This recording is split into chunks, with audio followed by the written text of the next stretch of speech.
She learned early that dice, cards, and observation were weapons as sharp as any blade. From tavern to tavern, she kept herself alive by beating men twice her size and collecting enemies, especially among the shifters who couldn't stand losing to a woman.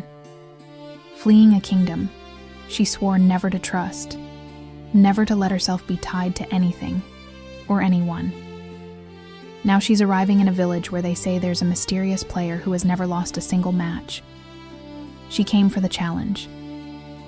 What she doesn't know is that beneath the hood of the greatest gambler in that tavern sits the Alpha King himself, and that at that dice table, she won't be betting only coins, but her very fate. The tavern reeked of spilled beer and the thick smoke of torches that never had enough time to burn out. Old wooden tables, loud-voiced men, and the clatter of mugs slamming together. This was the kind of place Helena knew better than any home she had ever had. She sat in the corner, her back against the damp stone wall, elbows on the table, dice between her fingers. She rolled them slowly, one by one, like someone counting time. The chair across from her was empty. The last player hadn't arrived yet, and the night was still young. Around her, the men had noticed her presence long ago. "What are you doing here, girl?" one of them said, burly with a greasy grin. "You should be dancing for us." "No one beats the hooded man," added another from the opposite side, his tone almost a warning. "He's coming tonight.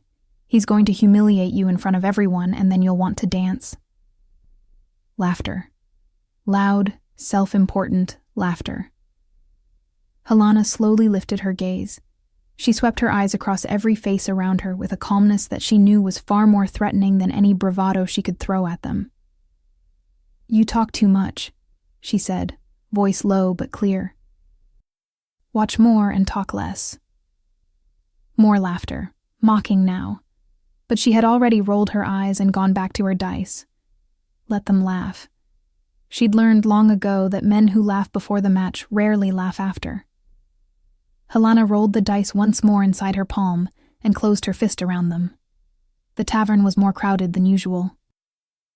She had arrived in that village only a few days earlier, with the last of her coins in her purse, and a reputation she desperately needed to leave somewhere far behind on the road. She'd heard about the dice tournament almost by accident. A conversation between two men at the inn's entrance. Careless voices. Someone mentioning a tavern's name. Someone else mentioning a gambler who never lost. A man no one knows. Hooded. Always wins. She had stopped right there, hand still on her room's door latch, listening. And she thought, well, time to make some real money. It wasn't the kind of decision that needed time to ripen. The tavern door swung open in one sharp blow. It wasn't the noise that made Helena look up this time. It was the silence. A silence that came too quickly, spreading from the doorway to the center of the room like water seeping into cracks. The men around her lowered their voices without even realizing it. Everyone turned their head to look at the man entering. He was tall. Not just tall, broad-shouldered in a way that took up the space of two men, carrying something beyond the ordinary muscle of a soldier. He was a presence, the kind that didn't need to announce anything because it already spoke before a single word was uttered. He wore a dark cloak with a low hood covering his face down to his jaw. The cloak was good, very good. The fabric, the way it fell, the detailing along the edges, not the cloak of a merchant, nor of a common warrior. Helena noticed it before she even realized she was noticing. Noble, she thought, and immediately felt that thin, irritating sting settle at the base of her spine. She looked away, forced her gaze down to the dice, the table, her hands. It wasn't her business. She was there to play, not to wonder who was hiding under a hood. The man crossed the tavern without haste. Those sitting in his seat stood up before he even had to ask.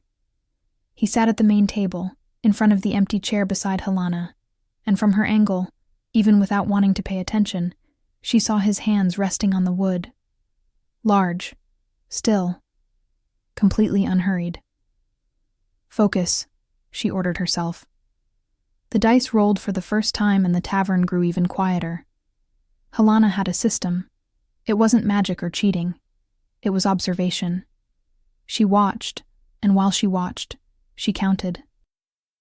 She counted pauses, counted breaths, counted the exact moment someone decided to bet before actually betting. Hands told more than any face.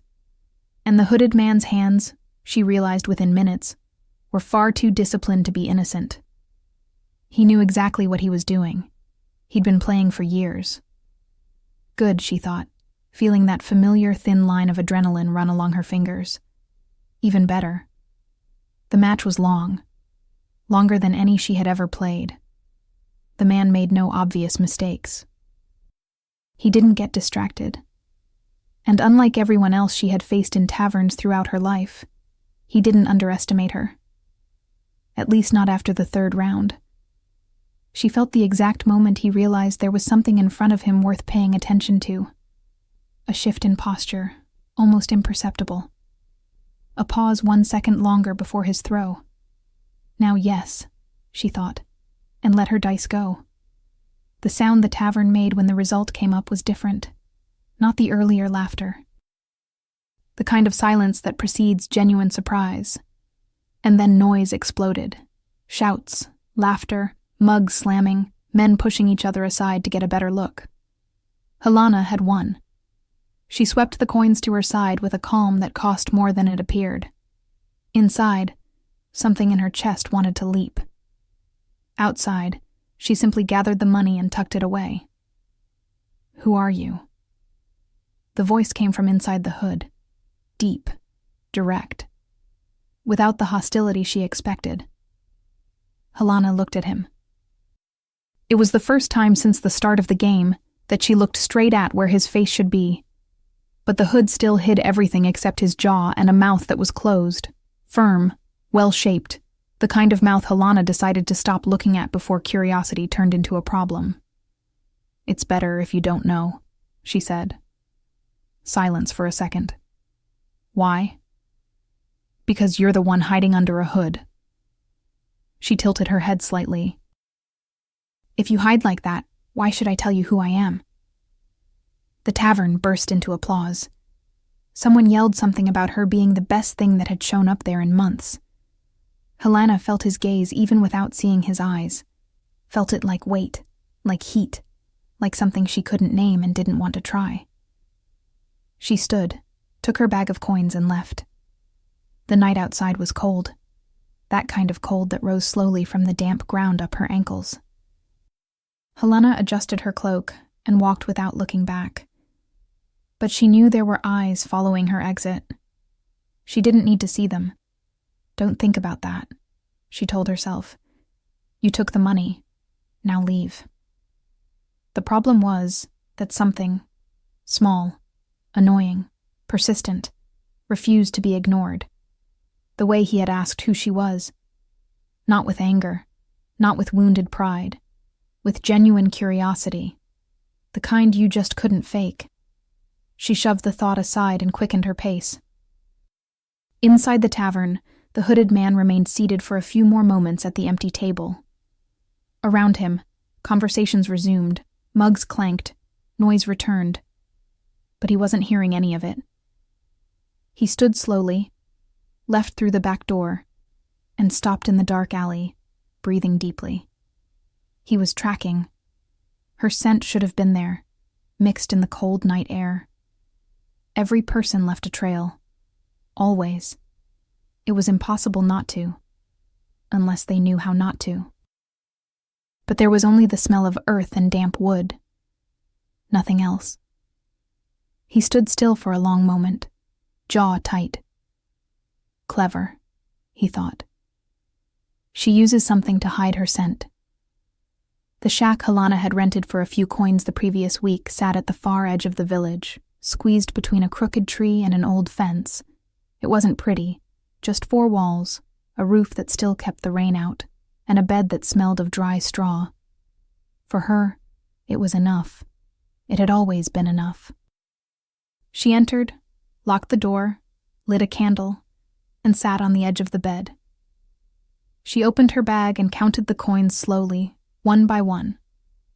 More out of ritual than actual need. There were many, more than she expected. She leaned back against the wall and stared at the candle flame.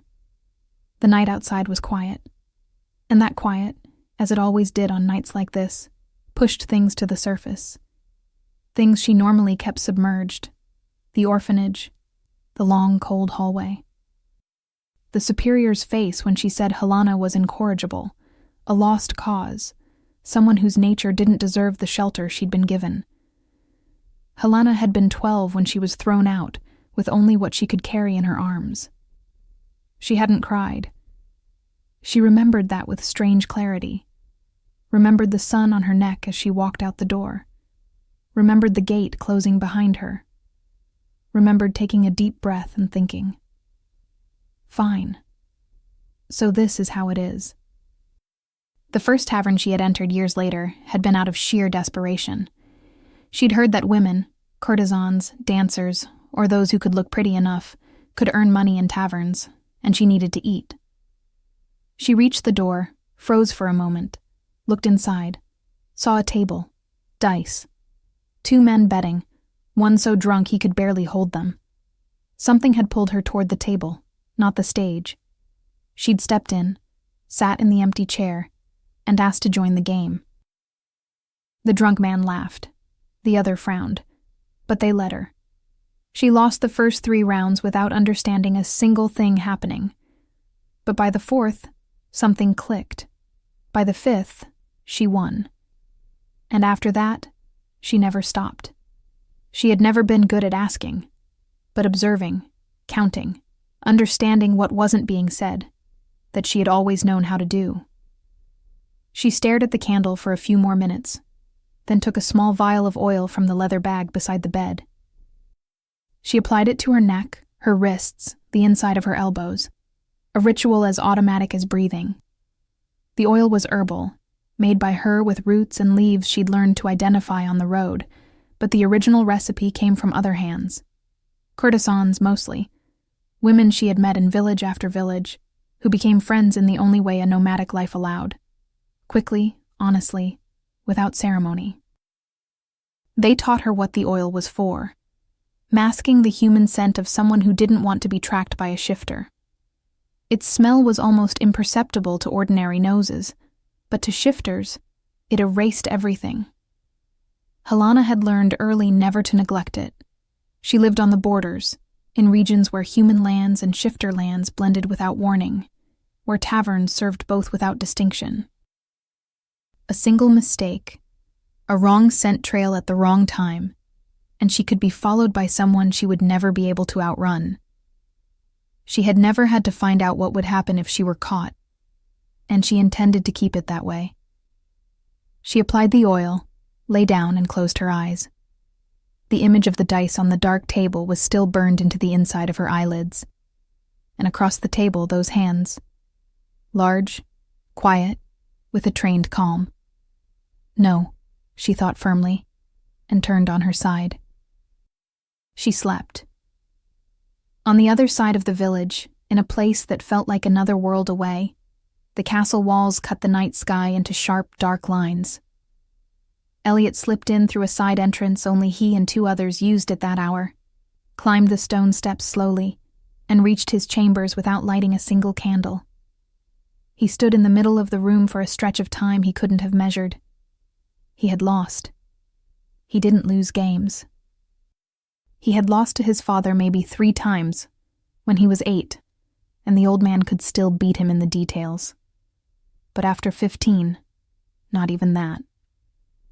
And his father died, knowing his son was better at the table than he'd ever been.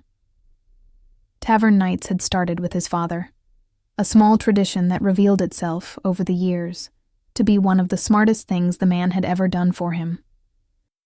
"You cannot rule what you cannot hear," he used to say, pulling Elliot's hood down before they slipped out the back entrance. "And no one tells the truth around a king. In taverns, they tell everything." Elliot had taken that lesson seriously, more seriously than any other. For years, that tavern had been where he truly heard what was happening in the kingdom. Land disputes, merchant complaints, border rumors, tensions that had no name yet but soon would. The coins he won, he always gave away to the first person he found on the road back. It had become a habit, almost a ritual. But that night, for the first time in many years, the coins weren't his to give.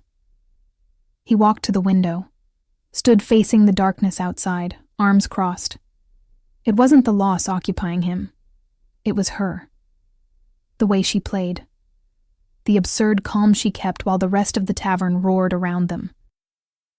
The answer she'd given, direct, unafraid, with that sideways glance that measured exactly how much she was willing to reveal, and not a fraction more. It's better if you don't know. And then she vanished into thin air. Literally. He stood by the window for a while longer, staring into nothing. Then he closed the curtain slowly and went to bed. Who are you? He thought one last time before sleep claimed him. Helena didn't dream of anything that night. She woke before sunrise to the neighbor's rooster and stayed lying still for a moment, staring at the low, dark wooden ceiling. There was a vacancy for temporary work at the castle. She'd heard about it the previous morning near the square's well. Women talking about maids, about a strict housekeeper hiring for the season, weekly pay. Helena didn't like castles. She didn't like nobles, their rules, or the way they looked at anyone not born with a heavy surname. But she needed more coins than the game alone provided, at least for now. Until she found the next place. Until she understood better where she had landed. Until she made sure what she'd left behind was far enough away. The castle was larger than it appeared from the outside. Helena realized that the moment she crossed the service gate, a discreet side entrance the housekeeper had pointed to with a curt, unfriendly gesture. From the outside, the walls only looked tall. Inside, they opened into a labyrinth of stone corridors, branching wings, staircases that led to more corridors that led to more stairs. A place built to impress, and one that managed to do so even in silence. Helena would never admit she was impressed. She kept her head down while the housekeeper, a woman with a straight spine and a gaze sharp enough to cut, recited instructions in a monotone voice. Which wings? What hours? What to touch? What not to touch? What to pretend she hadn't seen? Helena listened and nodded. New maid, the housekeeper finally said, looking at her with an expression that was both assessment and warning. Start in the east wing, 3rd floor. You'll receive the list of chambers. Helena took the list, folded it, tucked it into her skirt pocket, and left. Just until I have enough, she reminded herself as she climbed the first staircase. The first chambers were simple. She worked quickly and well. There was something almost mechanical in the rhythm she fell into whenever she needed to, hands moving while her mind drifted elsewhere. She thought of the dice, thought of the coins from the night before, thought of how long she'd need to stay in that village before it was safe to move on. At the 4th room on the list, the door was ajar. She pushed gently, entered with the cloth and basin, and then froze. The bed was large. Enormous, actually. The kind of bed Helena had never seen up close, with carved dark wood columns at all 4 corners and heavy curtains pulled open on one side. And on that bed lay a man, sleeping on his stomach, one arm folded under his head, long pale hair spread across the pillow. His back was bare, broad, very broad, with a musculature that wasn't simply from training, as if his body had been built to carry real weight. A faint old scar crossed the left side. Helena stood still for 3 seconds. "Leave," said a very sensible voice in her mind. She obeyed, backed out carefully, avoiding any sound, and closed the door with a slowness that cost more than it should have. She stood in the hallway, back against the wood, breathing quietly. Wrong room. Simple as that. She checked the list again. Yes, she'd misread it, looked at the wrong number. Fine, no problem. She went in, she went out. The man was asleep. No one saw anything. She lowered her eyes to the list and forced herself to move on. The problem was that the image wouldn't leave. That back, that massive bed, the contrast between his size and the absolute stillness with which he slept, as if the world could be burning outside and it still wouldn't be enough reason for him to move. Stop, she ordered internally, and went to clean the correct chamber. On the other side of the closed door, Elliot opened his eyes. He hadn't woken because of sound. There was none. But something else had stirred him. A presence that had entered and left too quickly, leaving only the echo of something he couldn't precisely identify. Not a scent. Almost the absence of one. And absences like that were never natural. He remained on his stomach for a moment, eyes open. Then he sat up slowly and stared at the closed door. It didn't take long for the story to reach him. Elliot had gotten up, dressed, and stepped into the main hallway when he found the housekeeper, already wearing the expression of someone carrying a complaint that just needed a place to land. One of the new maids entered the wrong chamber, she said, with the restraint of someone being very careful not to explode. She claims she misread the list, but even so, what is her name? The housekeeper blinked, not the response she expected. Helena, she said after a moment. Arrived this week, temporary.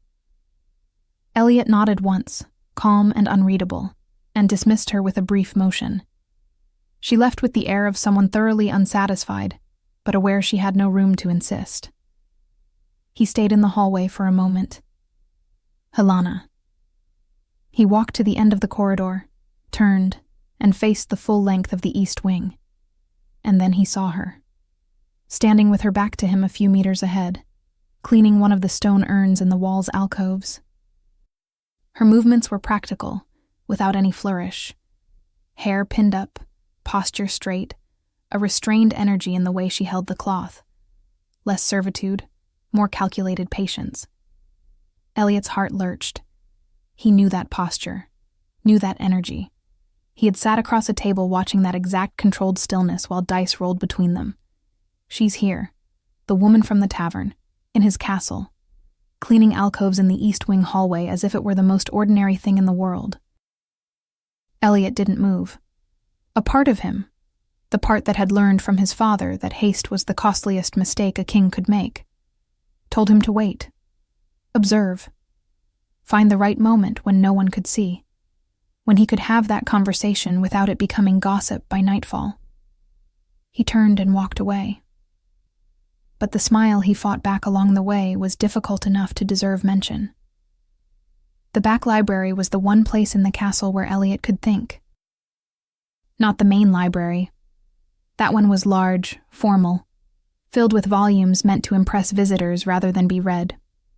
The back library was smaller, cluttered, with maps and records piled on oak tables and shelves reaching the ceiling. It smelled of old parchment and candle wax, always burning because the windows were small and high, letting in more shadow than light. He was studying the kingdom's maps. The southern borders had shown new tension in recent weeks, something without a name yet, but that he felt like a tightness in his chest every time he looked at that region. When he heard footsteps in the hallway, 2 pairs, one quicker than the other. Elliot didn't move. He stood over the map with his head slightly inclined, listening. The library door opened. Voices entered with it. "And then you went up to the 3rd floor?" said a voice he didn't recognize. "The list was wrong," answered a voice he recognized instantly, one that tightened something in his chest in a way he had not expected. "Or I read it wrong. Doesn't matter." "And was it big?" A pause. "The room?" "The man, Helena." Elliot closed his eyes for half a second, then opened them, completely still. "I didn't stare," Helena said. You stared. I left the moment I realized I was in the wrong room. Long enough to stare. Helena let out a sound that was half sigh, half irritation. His back was broad, long pale hair, big hands, not even that handsome. Not even that handsome. Elliot raised an eyebrow at the map. The other servant went silent for a moment. Then, Helena. What? You're describing the king. The silence that followed was so complete, Elliot could hear the soft thump of a cloth hitting the side of a bucket. No, Helena said, her voice stripped of all levity. Broad back, long pale hair, big hands, 3rd floor of the east wing.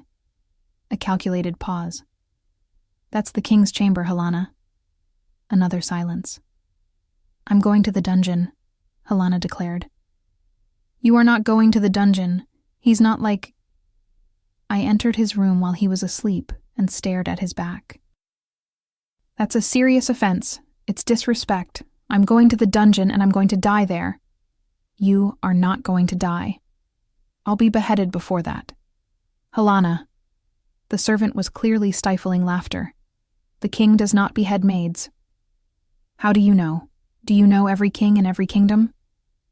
Elliot had to press his lips together.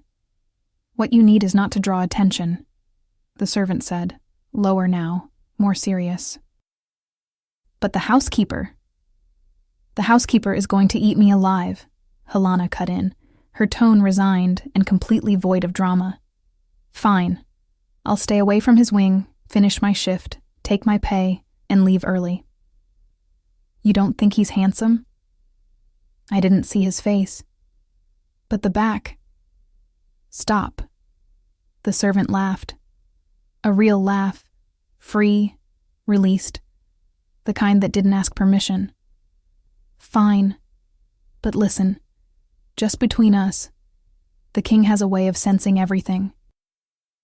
If he knows you entered, he already knows you stared too. Wonderful thing to hear, Helena said. Pure dryness. Elliot straightened slowly over the map. He'd heard enough. More than enough.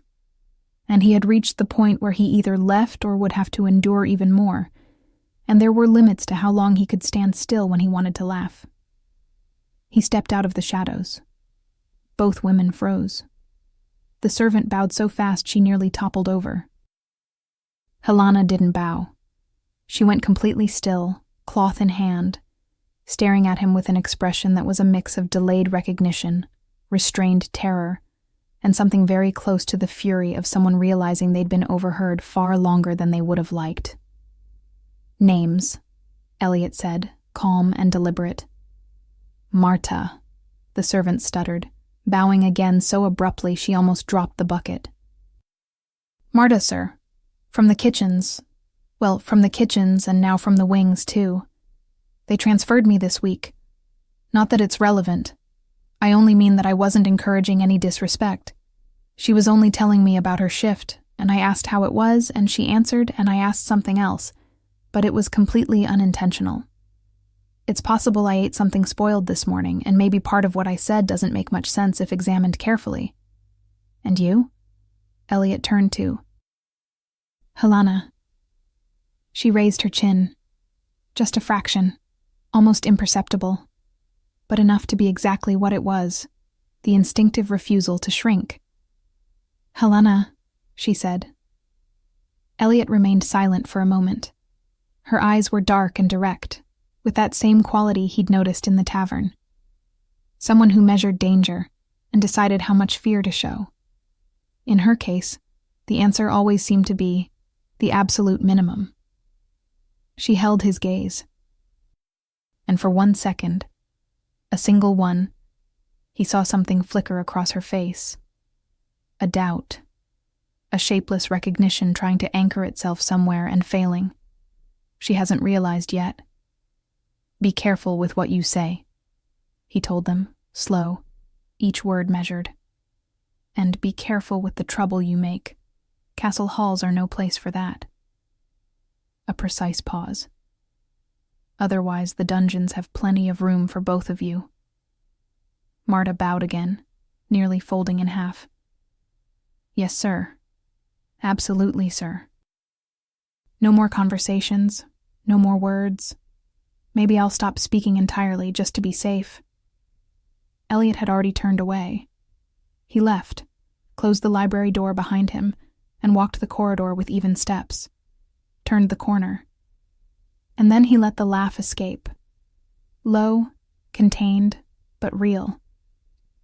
Behind the closed door, silence lasted exactly 2 seconds. Helena waited 3 more, just to be sure. Then she turned toward the door and made an exaggerated face, ending with her tongue out. Helena, Marta whispered, horrified. He might come back. He won't. Marta looked at the door, then at Helena, and then let out a tiny laugh she tried, and failed, to muffle behind her hand. That night, the tavern was even busier than the night before. Helena arrived later than usual. Her shift had dragged on. The housekeeper had found 3 things to correct with a level of precision that could only be personal. And a game was already in progress when she walked in. She ordered a beer, stood watching for a moment, and then a seat opened at the main table. She sat. The hooded man was already there. Helena noticed it with a coldness that took more effort than she would ever admit. He sat across the table, his hands on the wood exactly as before, large, still, utterly unhurried. The dark cloak, the low hood, the firm, closed mouth she'd decided to stop noticing the night before, and which at that exact moment was testing that decision. She looked at the dice. The match began. This time, it was different. He played better. She sensed it within the first 3 rounds, feeling the rhythm shift. More guarded, more precise, like someone who had analyzed their previous game and returned with adjustments. Interesting, she thought, keeping every piece of that thought off her face. She lost the 5th round, then the 6th. In the 7th, he won enough to turn the table and leaned back slightly in his chair with a calmness that she was certain held a calculated dose of provocation. Beginner's luck, he said. Helena took her mug of beer, drank, set it down with a slowness that was the most articulate answer she could give him at that moment. Rematch, she said. I'm certain you don't want that. I'm certain I do. He was silent for a moment, then nodded once. The second game was longer. And quieter. The tavern noise continued around them as always, but there was a strange bubble around their table, a concentration that shut everything else out. Helena played with more care than she had in any game that week, and she won. The hooded man went still. One more round, he said. No, Helena replied, gathering the coins. You're refusing? I already won what I came for. She stood, pocketed the coins, picked up her mug. I'd be foolish to risk a 3rd round when I already have what I want. She saw his mouth, the only part of his face she could see, part slightly, not in anger, in something she couldn't name. And then, slowly, it closed again. And she had the sudden, inexplicable impression that he was laughing. Back at the castle, Elliot stood at the window for a while after returning from the tavern, staring into the darkness with his arms crossed. She had refused the 3rd round. Had taken what she came for and left, without vanity, without any provocation beyond what was necessary, without wasting a single second more than she needed to be there. And that cold, practical logic was exactly the kind of thing he hadn't expected, and precisely why he couldn't stop thinking about her. Where are you from? Who are you, really? He wondered, for the 2nd time in 2 days. This time, the question felt sharper. In the morning, Helena arrived at the castle with her usual goal: finish the shift, collect her pay, leave. The day's list had her assigned to the south wing in the morning, which was good. Far from the east wing, far from the 3rd floor, far from any chambers she shouldn't be entering. The afternoon, however, put her back on the second floor of the main wing. There were large windows in the corridor, enormous carved stone frames reaching from nearly floor to ceiling, which meant cleaning them properly required a ladder. Helena set the wooden ladder in place, tested it, climbed up. The hallway was quiet. She worked silently, wiping the high frame, leaning slightly to reach the upper left corner. And it was the moment she stretched a little farther than she should have, shifting her balance to the wrong side, that the ladder gave way. The ladder gave without warning. Not completely. Just enough for her balance to vanish before she could do anything about it.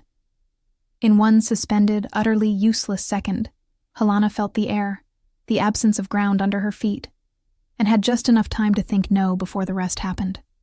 But the floor never came. Arms did. Too fast for anything human. Too fast for a human, noted some part of her that didn't have time to process that thought. Strong, steady arms that caught her with disconcerting ease and brought everything to a halt. The impact she expected simply didn't exist. There were only those large hands supporting her back, her knees, and the castle ceiling still above her, as if the world had decided to continue normally, while she tried to understand what had just occurred.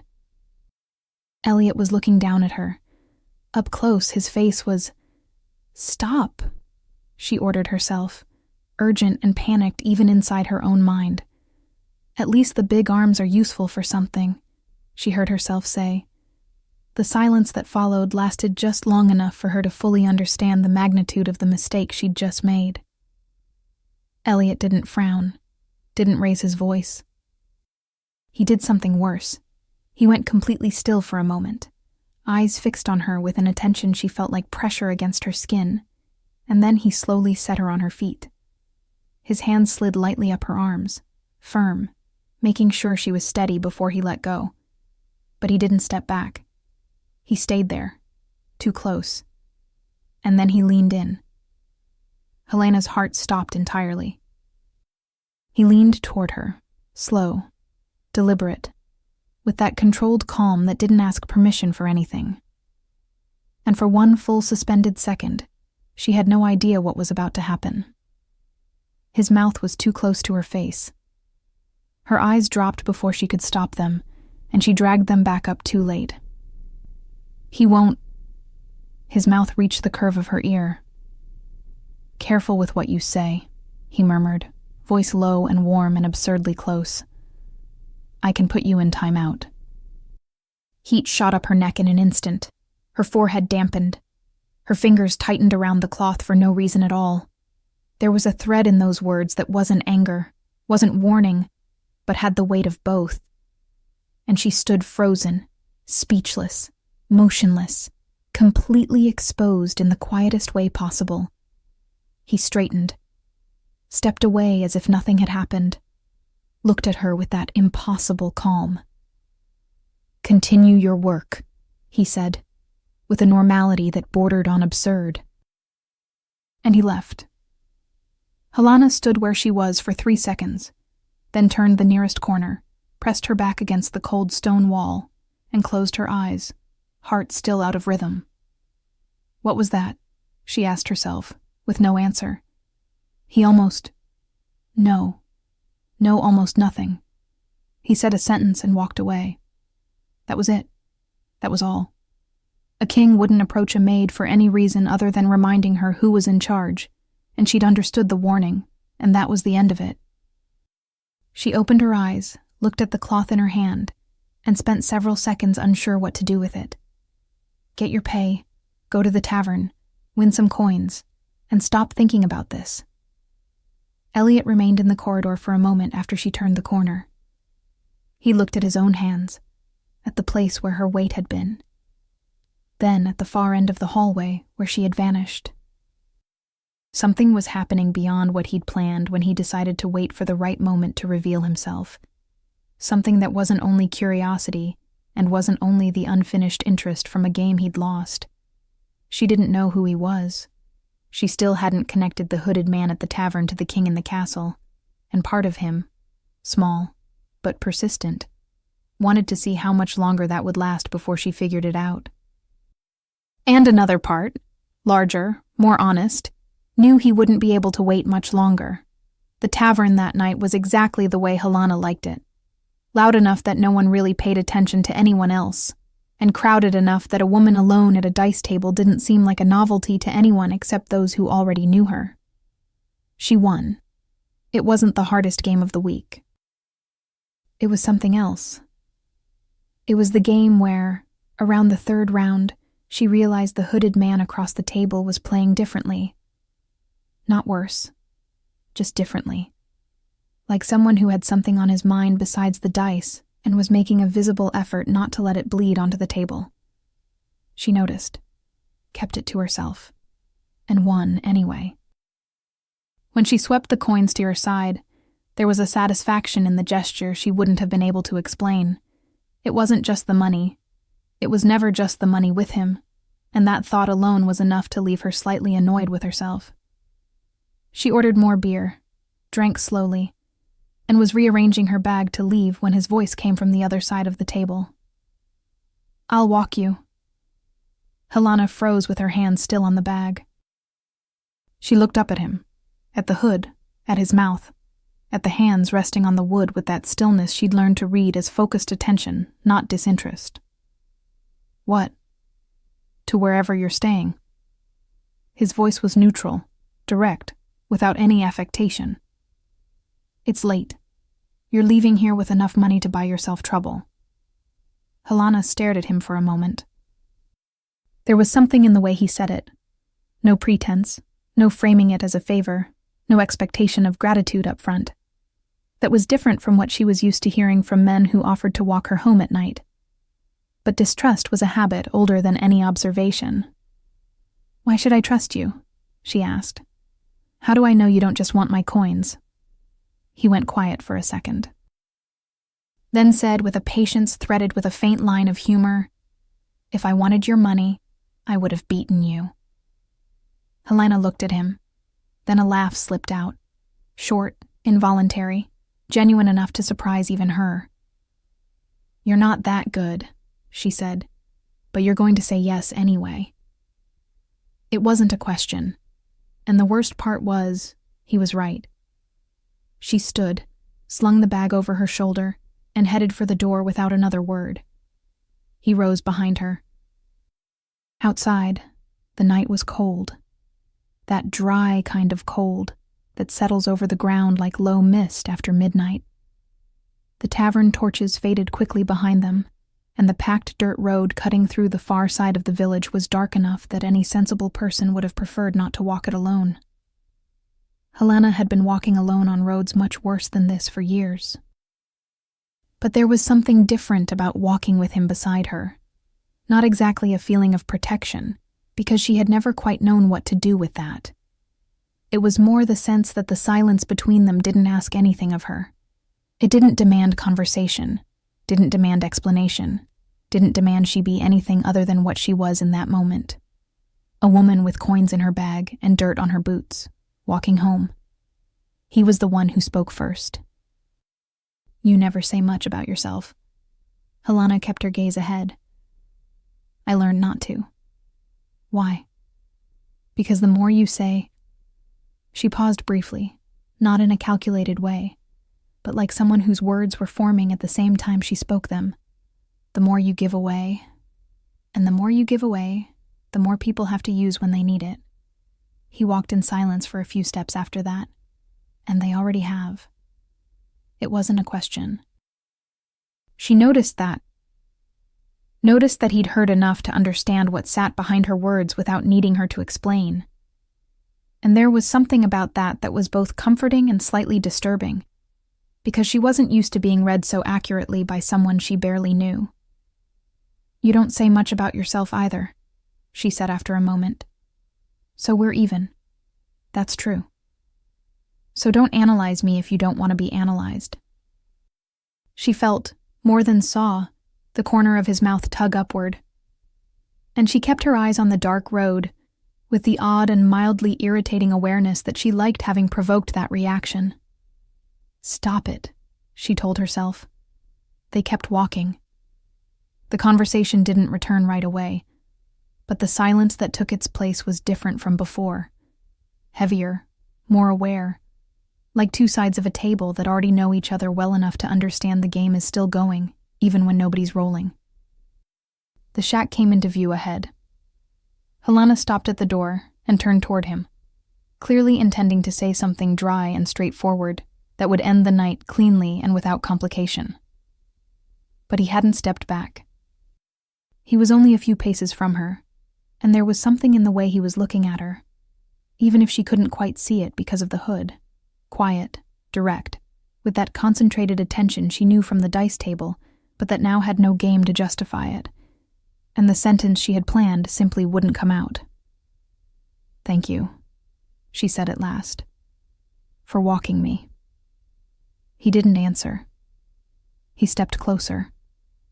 Her hand was on the latch when she felt his fingers close lightly around her arm. It wasn't rough, the opposite. A gentle pressure, almost a question, that made her stop before she'd even decided to. She turned, and before she could say anything, he was already drawing her in, his arms wrapping around her with a familiarity that made no sense because she didn't know him, didn't know who he was beneath that hood. And yet there was something strange and nameless, that kept her instinct to pull away from getting as far as it should have. "I know you," she thought, with no idea where that thought came from. And then he kissed her. Helena pulled back. Her hands flew to his chest in a quick, reflexive movement, and she stared at him for a second, heart racing, mind scrambling for a thought that made any sense. It didn't find one. Because she kissed him back. It wasn't a decision. It was something that happened before any decision. The way dice fall and the result is already set before your hand leaves the table.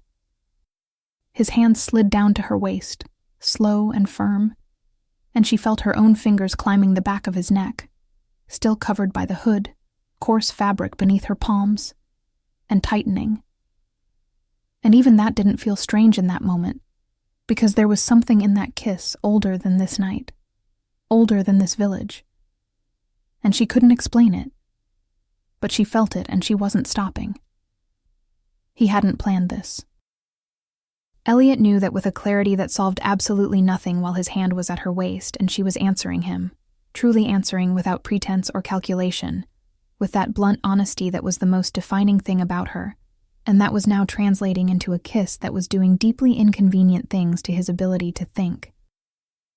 And it was exactly that real, unperformed response, that made his shoulder move almost automatically, about to cross the threshold into her shack. Almost. Because another part of him, the part that ruled a kingdom and had learned from his father that the consequences of impulsive decisions could last generations, rang like a clear, undeniable alarm. She doesn't know who you are, and if he went in there, she would find out. The cloak, the details she had already noticed because she noticed everything, and sooner or later she would connect the hooded man from the tavern with the king of the castle she worked in. She would realize he'd had chances to tell her the truth and hadn't taken them, and there was a very likely version of how that ended, that he was not willing to risk. She deserved to know. First. He stepped back. Helena stood in the doorway with the air between them suddenly much colder than it needed to be. Her eyes were open, her breathing just slightly off, and there was an expression on her face he couldn't quite classify. Not anger, not confusion, something between the two, something more honest than either. "Sorry," he said quietly. "I shouldn't have done that." She stared at him for a second, said nothing. He walked away down the dark road before the silence could turn into something more complicated. Helena stayed in the doorway for a length of time she couldn't have measured. She looked at the empty road where he'd disappeared, the darkness, the distant echo of the tavern, the low wind in the trees, and tried to pin down what she was feeling with the same crisp objectivity she usually applied to everything. She went inside, shut the door, and lit a candle. The flame shook for a moment before steadying. She sat on the edge of the bed. This place is getting to me, she thought, rubbing her hands over her face. This village, these shifters, this. She didn't finish the thought. She lay on her back, staring at the ceiling, and spent a reasonable amount of time trying to arrive at some useful conclusion about what had just happened. She arrived only at the conclusion that she had no conclusion, which was frustrating enough that she rolled onto her side and shut her eyes tighter than necessary. In the days that followed, Helena developed a system that worked reasonably well. Get to the castle, do her shift, collect her pay. Do not think about the main wing corridor or the ladder or anything that had happened in that part of the castle. Go home. At least I didn't get into trouble today, she would think every night, with the modest satisfaction of someone who had learned to value small victories. The king hadn't appeared. That was good. Great. Exactly what she needed. And the hooded man hadn't shown up at the tavern for the past 2 nights either, which was equally good. And if there was a part of her that noticed the empty chair across the table in a way that was slightly too aware, she was doing a very competent job of ignoring it. On the other side of the castle, Elliot was not going to the tavern. It was a decision that seemed simple and necessary, but it carried a cost he hadn't fully calculated when he made it. Because not going to the tavern meant not seeing her, and not seeing her meant staying in the castle with his own thoughts, which had the persistent, slightly exhausting quality of a fire that refuses to go out even when you stop feeding it. He stayed, read maps, listened to his beta's reports, handled the kingdom's obligations with his usual competence, because part of him operated regardless of what the rest was doing, trained for years not to let the personal interfere with the necessary. But at night, when the castle grew quiet and nothing else needed his attention, she came back. Not her image, although that happened too, often enough that he was starting to give up fighting it. It was more the question she represented. A question he'd gone his whole life without needing to ask, and that now sat there, installed, refusing to be pushed aside. If I tell her the truth, would she stay? He knew Helena was not queen material, and had no interest in being. She had strong opinions about power, about what was fair, and she voiced those opinions loudly and naturally, without seeming to calculate consequences. She was the most honest person he had met in a very long time, maybe in his entire life. There had been women in the castle over the years, women from noble families who knew exactly what they were doing when they stepped into a room where he stood. Women trained from early on to be whatever the situation required. He understood that, didn't blame them for it, but in every interaction, there was always that thin layer of calculation he could feel before they even spoke. With Helena, there was no layer at all. What showed on the surface was what existed underneath, and that was both the simplest and rarest thing he had ever encountered. And because of that, he thought, staring at the dark window, I cannot keep lying to her. He had to tell her. Before anything else happened. Before she found out a different way. He decided that with the firmness of someone who has crossed the point of no return, tomorrow, he would find the right way, and he would tell her. That night, Helena went to the tavern. She walked in, glanced at the main table. The hood was not there. The chair was occupied by a red-faced merchant who was betting with the frantic energy of someone who had already lost more than he should have that week. She stood still for a moment, then went to sit. Well, she thought, it's just a game. She beat the merchant in 4 rounds, gathered the coins without hurry, finished what was left of her beer, and left. The night was quiet. Quieter than usual. That kind of stillness that isn't peace but absence. No wind, no animals, no distant sound of anyone else on the road.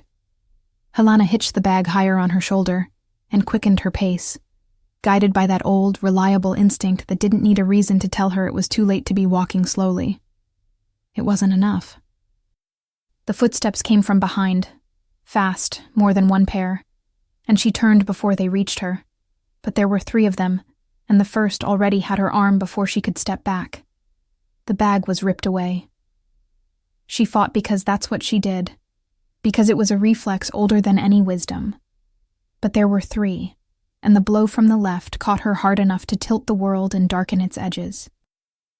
She hit the ground on her knees first, then her hands, and stayed there for a moment that felt far too long, trying to drag air and sense back into her body at the same time. The 3 men's footsteps ran off quickly. Other footsteps followed. Slower, with the pace of someone who had no need to hurry because he'd reached exactly where he wanted to be. "Thought you could disappear with my money." Helena knew that voice. She lifted her head slowly. The man stood in front of her with a torch in hand, and a smile she'd seen before. In the last kingdom, at the last table, on the last night before she'd had to run with whatever she could carry in her pockets. Gareth. She hadn't forgotten the name, just as she hadn't forgotten the face. She rarely forgot the faces of people who had reasons to want to find her again. And Gareth had reason enough. He'd lost to her at a dice table in another kingdom on a night with too much money and too many witnesses, and men like him never lost well under any circumstances, but they lost far worse when the defeat came at the hands of a woman. He wasn't the only one. Helena had learned early that winning created 2 kinds of people around you: those who admired you and those who never forgave you. In the taverns where she played, being a woman and winning was something that caused surprise the first time, respect the second, and silent enmity the third. Most men eventually let it go, moved on to another table, another village, another life. But some, the ones who confused lost money with lost dignity, a very common confusion in certain types of men, carried it like an open debt that had to be settled. Gareth was the second type. She had used the oil, changed routes, done everything she always did when she needed to vanish. But he had gotten smarter this time, or more patient, which was worse. And this time he'd managed to find her. "I won fair and square," she said. Her voice came out steadier than her condition warranted, which was the least she owed herself. "You know you didn't." He stepped closer. "And I've got time." She opened her mouth to answer. But the world tilted again, slower this time, more final, and the forest slid into silence before she could say anything else. At the castle, Elliot was seated at a desk in the library with an open book in front of him when he stopped reading. There was no sound, no external sign of anything at all. Just that, a tightening in the center of his chest that started small and grew with a speed that left no room for doubt. It wasn't the kind of discomfort that came from exhaustion or worry over the kingdom. It was something else. It was aimed. Her. He stood before the thought was fully formed, crossed the library, slipped out the back door, and strode across the courtyard with steps that grew longer and faster until he reached the side gate, and there was no reason whatsoever to keep his human form. The shift came effortlessly. It always had for him, since he was young, like taking a deep breath and dropping what didn't fit. The wolf plunged into the forest at a speed that erased everything but the path ahead, the scent on the air, and that tightening in his chest that grew more urgent by the second. Her shack appeared between the trees with the door kicked in. He stopped in the doorway, looked inside, the torn bed, the toppled candle, the shattered oil vial on the packed earth floor. He stood there for a moment with something in his chest older and deeper than anger, the kind that didn't need noise to make itself known. Then he went into the forest. Kyle. The thought was sharp, precise, the way it always was when he needed his beta without words and without time to waste. All of you. Now. Her scent was faint, disturbingly faint, crushed beneath others that didn't belong to that kingdom, tangled with that damned stuff she used to blur her trail. Those other scents, other shifters, and those he identified without any difficulty. More than one. Scents from outside, from distant lands, the kind that had no business in his territory without a reason. And blood. His jaw clenched with a force that wasn't conscious.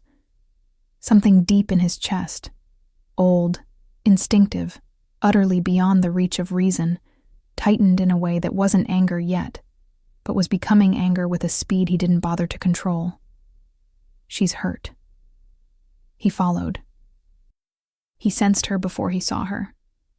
The smell of blood grew stronger as the wolf pushed through the trees. Stronger and more hers, now mixed with that thin layer of oil she normally used to erase everything, but which no longer masked anything, as if her body didn't have enough strength left to uphold even that. Elliot sped up. The others were close behind. He could feel them, the pack answering his call without question, paws pounding the forest floor with a single shared rhythm, a single intent. But he was the one who reached her first. She was on the clearing floor, arms spread, her face turned to the side, and around her stood 2 shifters who did not belong to his kingdom, and a man with a torch who looked at the wolf and had just enough time to understand the mistake he'd made before anything else happened. The fight was brief, not for lack of resistance. The shifters fought because they had no choice, because a wolf that size blocking the only exit of a dark clearing leaves little room for alternatives. But the pack arrived before a second attempt could begin, and when Cale appeared on the left side with the others, every involved party reached the same conclusion. Elliot wasn't thinking about the fight. He was thinking about her. He shifted back before the last shifter was fully restrained, and crossed the clearing toward where she lay, moving with a stride that had nothing calculated about it. He knelt beside her. His hand went to her face, gently, as if a quicker movement might hurt her more. And he froze for a moment that felt much longer than it truly was, staring at her with something in his chest that had no name but a very specific ache. Helana. She didn't answer. He lifted her carefully, those large hands finding her back and knees the same way they had in the castle corridor. Except that moment had been something else entirely, light and warmth, and her surprise flashing in her eyes. And this now was the opposite of all that. Cale, he said, without raising his voice. Take them all to the dungeons. He didn't wait for confirmation. He turned toward the castle, Helana in his arms. The healers were summoned before he even crossed the gates. Elliot laid Helana on the bed in the room closest to the southern wing. Not his room, not yet, but a large one with high windows, clean sheets, and enough candles for the healers to see everything they needed to see. He stood in the corner while they worked, arms crossed, jaw set, watching her face with a stillness that was not calm, but the only version of calm he had available. There was a cut on her temple. Bruising along the left side of her face, her neck, the inner parts of her forearms where she must have tried to shield herself. One healer murmured something to the other with an expression he did not like. "Speak," he said. The older healer turned toward him with the composed gravity of someone who had spent a lifetime delivering bad news to people who did not want to hear it. "There are fractures, my lord. 2 on the left side, 1 on the forearm. Internal damage we are still assessing. She lost a great deal of blood. We'll do what we can, but... Silence tightened the air for a moment. But I cannot promise anything." Elliot stared at her for a heartbeat. Then, with a voice too low to be a shout, but containing something far worse than shouting, "Cale." The beta appeared in the doorway within seconds. "The ones who did this," Elliot said, never taking his eyes off Helana. "You know what to do." Cale hesitated only half a second. "Understood." The door shut. The healers worked quietly, and Elliot remained in the corner with crossed arms and a locked jaw, watching that still face, still in a way that was not hers. This was not Helana's stillness, not her contained energy, not the sharp gaze that measured everything before revealing anything at all. This was a stillness without choice.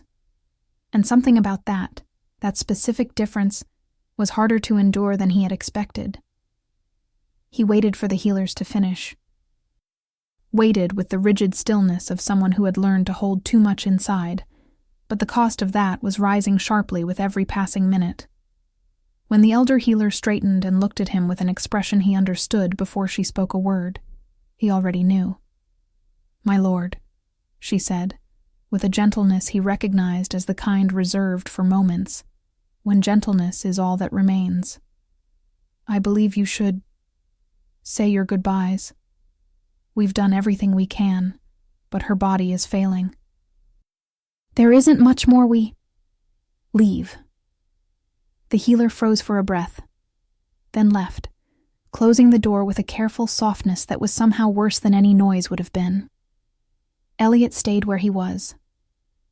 The room went quiet. The nearest candle flickered as though the air had shifted, then steadied. He looked at Helena, at the breath that was far too shallow, at the unnatural pallor that wasn't sleep, at her open hands on the sheet, knuckles scraped raw, wrists still marked with the oil she rubbed on every night, as if it were a kind of armor. This woman who had learned to protect herself alone, with her own tools, her own secrets, the skills she'd collected on the road because no one had ever been there to collect them for her. And I became one more person who chose the wrong moment, to be honest. He walked to the chair beside the bed and sat. He watched her for a stretch of time he wouldn't have been able to measure. "I should have told you," he said quietly, the still room making his voice sound more exposed than he was used to.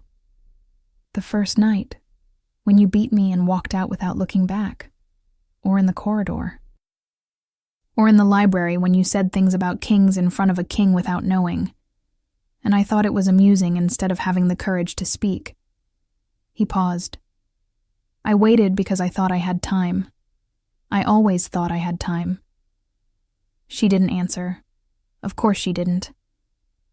"You would have been angry," he went on, honesty loosening from somewhere deep because she couldn't hear him, the kind of truth meant for empty rooms and late nights.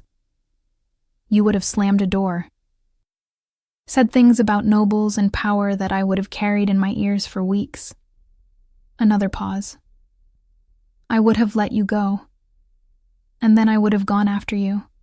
Because apparently that's what happens when you try too hard to avoid something that doesn't want to be avoided." His eyes drifted to her hands again. The stabilized fractures, the bruising. And something warm slid down his face before he could stop it. He didn't lift a hand to wipe it. He stayed still, because pretending not to feel something in a moment like this would have been a disrespect to what he felt. There was a choice in front of him. There always was, even when every option carried too high a price. She was human. A bite could save her, or kill her. Many didn't survive the process, and no amount of willpower or strength changed that. And there was something else. Something he knew with absolute clarity, and which made everything worse. He was an alpha king. His bite wasn't just transformation. It was a bond, a mark. Something permanent that would alter every part of her life in a way she had never asked for, never chosen, never had the chance to refuse. She would wake changed, bound to him. And once she understood what that meant, and she would, because Helena understood everything quickly, disarmingly quickly, there was a very real chance she would be furious, truly furious, and justified. He would accept that. Elliot stood, stepped to the edge of the bed and remained there for a moment. "I'm asking your forgiveness for this," he said softly, to her, to the empty room, to all the things left unsaid before this night. "When you wake, you'll have every right to be angry. I'll accept that, but I will not accept losing you. I am not willing to accept that." He leaned down, and he bit her. Elliot returned to the chair, took her hand, scraped knuckles, cold fingers, and stayed there, sleepless, listening to her breathing as it grew even shallower, and then stopped altogether for a moment that became the longest of his life. "No," His heart hammered with a force that was nothing human. Pure instinct, pure survival, turned outward to keep her alive. Her breath returned. Weak, but it returned. He stayed. Didn't call the healers. Didn't move. Kept her hand in his and waited. The bond reached him before her eyes opened. It was a feeling he hadn't expected so soon. A thread, warm and new, settling into the center of his chest with a surety that asked no permission. Not pain, presence. Her, in a way he could not put into words and likely never would, rooted in him as if she had always belonged there. He sat with it for a moment, and then she moved. Helena opened her eyes to a ceiling that was not the ceiling of her shack. She stared at it for a length of time she couldn't track. The high plaster, the dark wooden beams, the candle in an iron sconce beside a bed, far too large to belong to any place she had ever slept. Clean sheets, the smell of herbs she recognized as healer's work. A tall window with morning light pouring through the edges, and a hand holding hers. She turned her head. Helena opened her eyes to a ceiling that was not the ceiling of her shack. She stared at it for a while. The high plaster, the dark wooden beams, the candle in the iron sconce beside a bed far larger than any she had ever slept in. Clean sheets, the smell of healer's herbs, a tall window with morning light slipping through the edges, and a hand holding hers. She turned slowly. He sat in the chair beside her, leaning forward, elbow on his knee, forehead resting on his closed fist, asleep, breathing that slow, steady breath of someone who reached sleep by exhaustion, not choice. His pale hair had fallen partly across his face. His broad shoulders curved inward slightly, as if his body had found rest without releasing vigilance. Helena stared at him. Then the pieces shifted. Slowly at first, like dice rolling before the result is visible. The shoulders. The hands. Those hands she had watched over tavern tables, large, quiet, revealing more truth than any face. The mouth, the one she had tried to stop noticing and failed. Now here it was, uncovered, unavoidable, and too close to the conclusion, arriving at a speed she disliked intensely. No. His hand squeezed hers lightly, a sleep reflex, and his eyes opened, met hers directly. A second of silence, just looking, and Helena used that second to finish assembling what her mind had been working through, piece by piece, with a clarity that grew sharper and more infuriating by the heartbeat. The tavern, the hood, the deep voice across the table, the castle corridor, the wrong room, the library, the ladder, the dark road back to the shack, and that kiss she had spent days trying not to think about. How did I not see it? You, she said. It didn't come out as an accusation, more like a realization arriving late, embarrassingly late. Me, he said with a calm that irritated her in direct proportion to how relieved she was to see him awake. You're the hooded man. I am. From the tavern. Yes. And you're the king. That too. Helena stared at him for a moment. Then she looked at his hand still holding hers, then back at his face. I stood beside you in the library, she said, voice growing steadier with each word. I talked about the king in front of the king. I remember. And you said nothing. I did. Nothing, she emphasized. And in the corridor, when I fell. She paused, something bigger arriving behind the words. You knew exactly who I was in the tavern and said nothing. You knew who I was in the castle and said nothing. You've been watching me this whole time and said nothing. Elliot looked at her steadily. I did not. Why? He stayed quiet for a moment. Not the silence of someone without an answer, but of someone choosing the right way to deliver it. Because once I told you, he said at last, you would have left, and I wasn't ready for that. The silence that followed was different from every silence they'd shared before. Helena simply stared at him. "How did I get here?" she finally asked, voice rough, slightly unfocused, as if the practical question was easier to deal with than everything else in front of her. Elliot watched her for a moment, then, with the kind of calm that was more care than calm, explained. The night. The strange pull in his chest he couldn't ignore. The shack with the broken door. The forest. Her on the clearing floor. Helena listened without interruption. When he finished, she held all the information for a beat before asking what needed to be asked. "Gareth," she said. "The man who was there. And the others. What happened to them?" Elliot lowered his gaze slightly. "I dealt with them." Helena went silent. She knew what that meant. Didn't need details. There was a particular way of phrasing certain things that erased any room for interpretation, and he had used that phrasing. She sat with that knowledge for a moment, feeling the weight of a guilt she hadn't asked for, but that was settling into her anyway. Because people had died, and they had died because of her. "I didn't want—" "It wasn't your fault," he said, cutting through her sentence with something in his voice that blocked the path to guilt before it could take shape. "They stepped into my territory, attacked someone under my protection." A pause.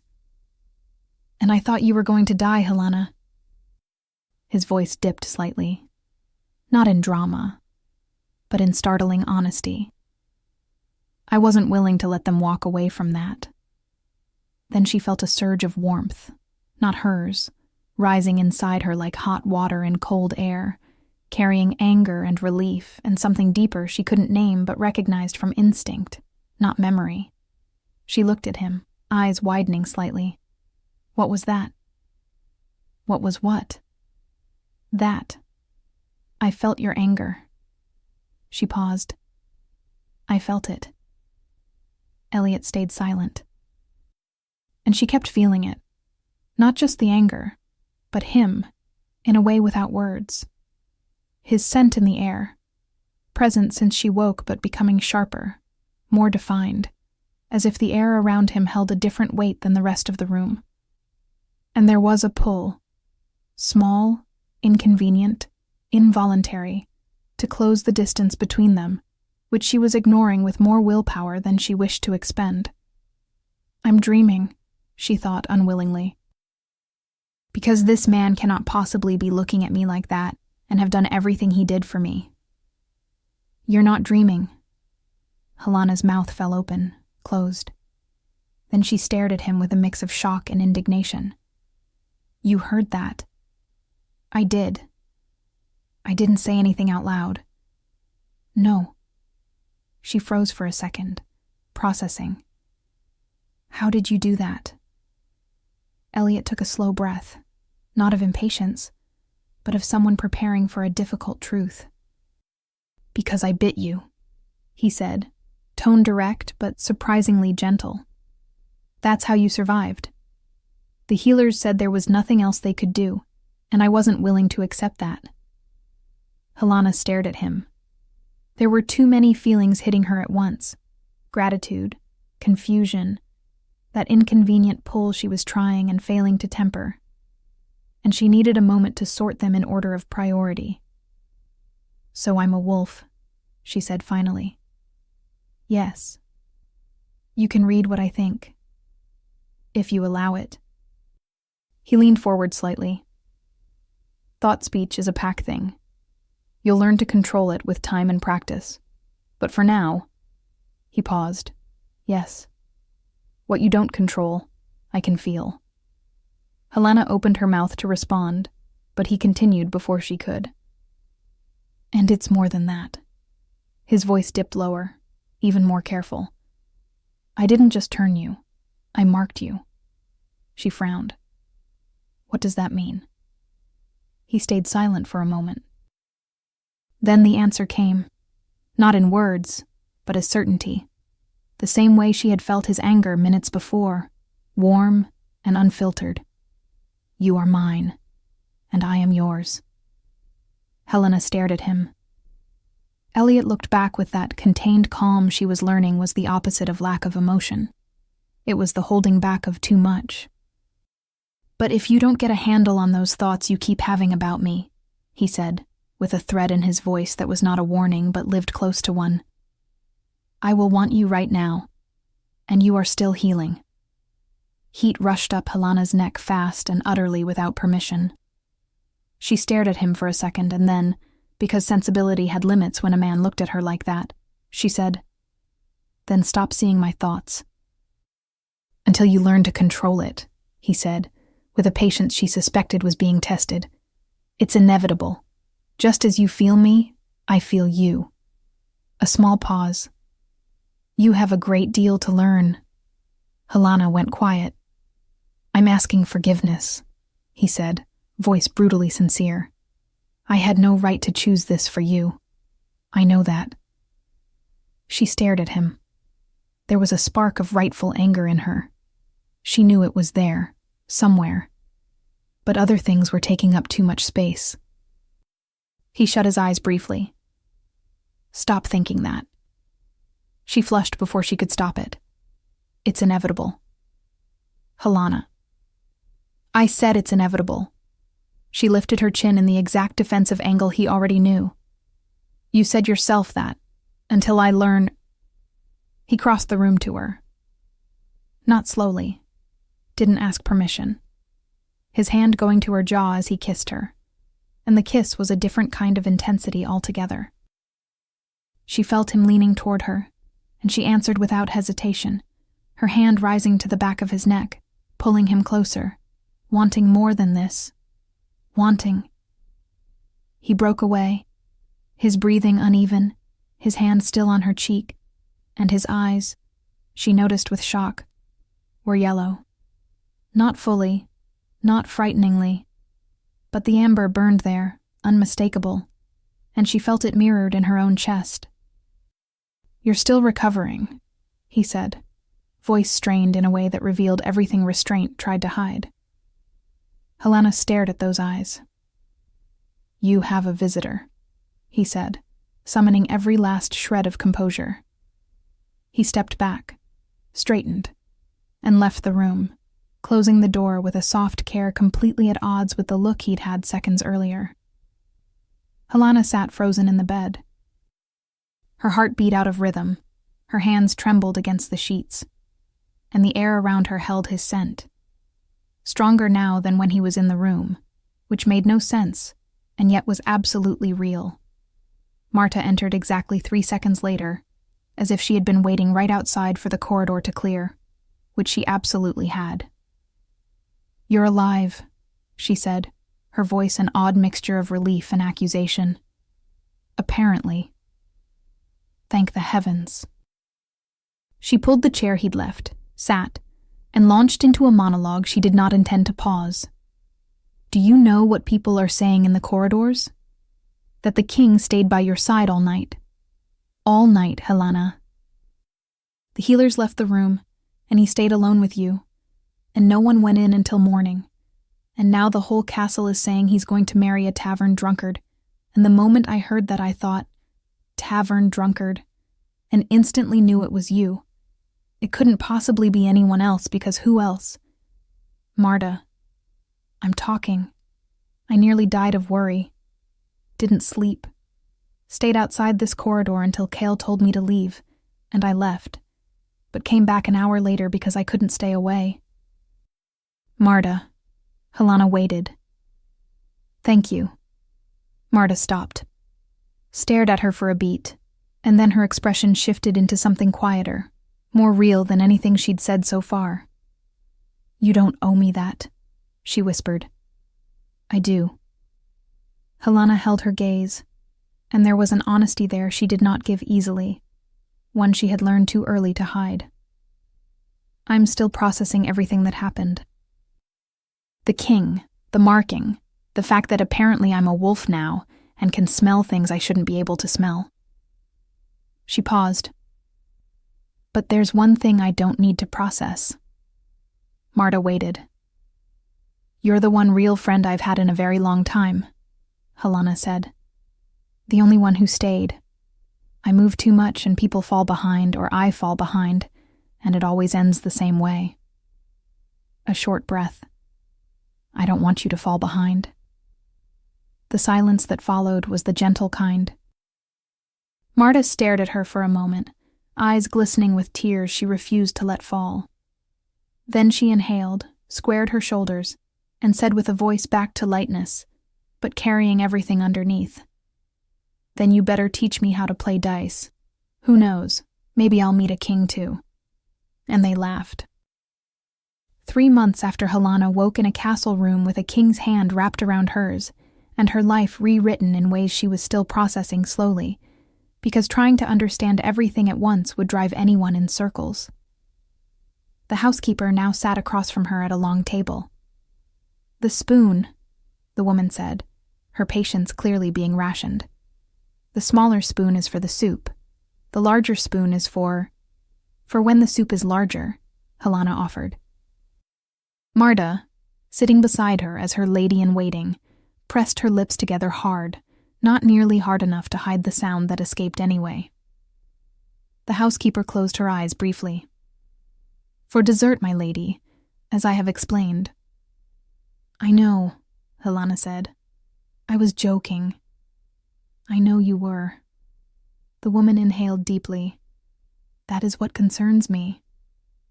Marta attempted to disguise a laugh as a cough. It fooled no one. Helena looked at the spoon with solemn composure until she caught Marta's eye, and then both of them abandoned the facade at once. The housekeeper stood. We will continue tomorrow, she said in a tone that had gone beyond irritation into a state of serene resignation. She left. Closed the door. Helena and Marta lasted exactly 2 seconds of silence. 3 months, Marta said, and she still hasn't given up. I admire that. She's a woman of principles, Helena agreed. They laughed. That night, the room was small and private. One of those tucked behind the main wing, far from the hall, far from the busy corridors, far from anything requiring formality. There was a fireplace, 2 chairs, a jug of wine no one had ordered but had appeared anyway, and in the center of the table, dice. Helena sat on one side, Elliot on the other. Rules, he said. Standard rules, she replied. Highest result wins the round, first to win 3 rounds.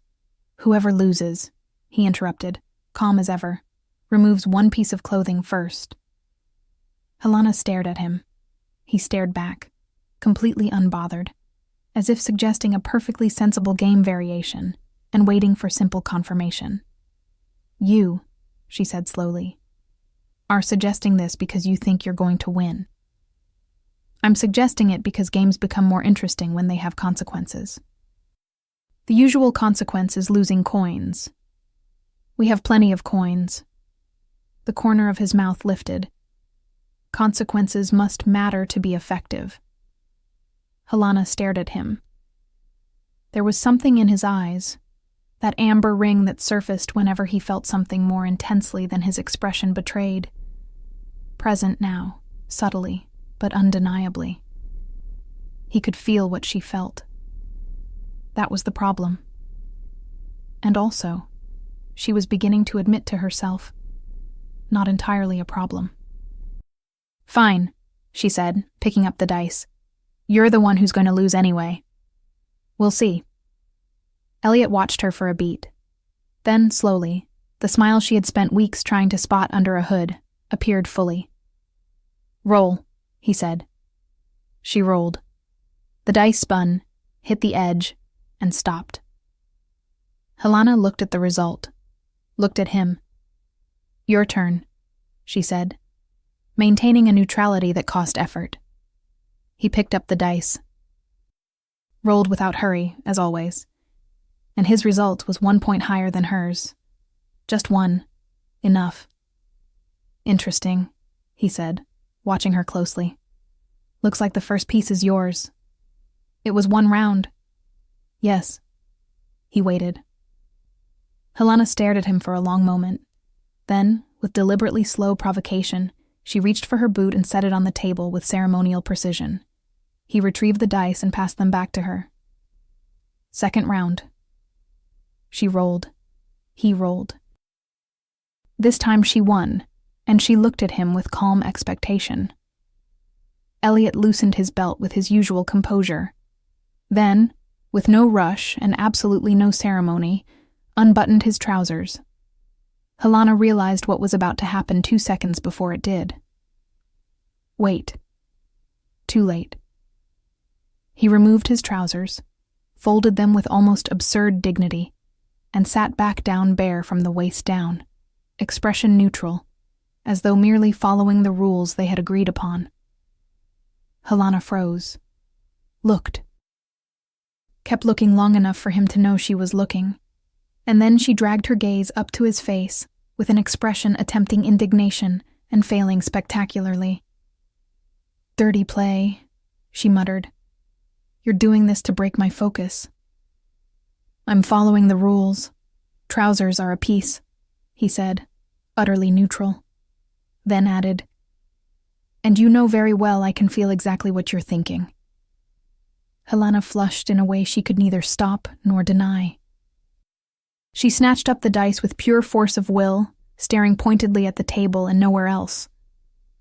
"Roll," she said. "You first," he replied, with a patience that contained many things not actually related to patience. She rolled. The dice spun, hit the edge, stopped. Helena looked at the result, looked at him, looked back at the result. "You did that on purpose," she accused. "Dice don't follow intentions," he said mildly. "Yours seem to."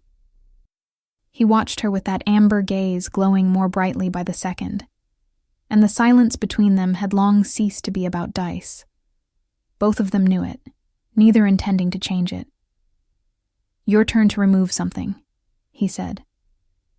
"I know," she replied, without removing anything. She met his eyes with pure challenge.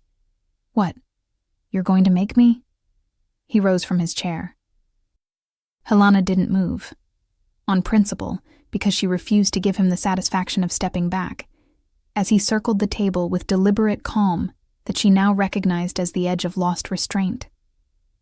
He stopped in front of her, looked down at her with eyes fully yellow now, no disguise left, and in that gaze was something that was at once a question, an answer, and a declaration, all three without a clear line dividing them. "The dice," she said, her voice less steady than intended. "The game can wait," he said. "You said that last time. And I was right last time." So close to each other, they both realized the game could wait, but they couldn't wait for one another.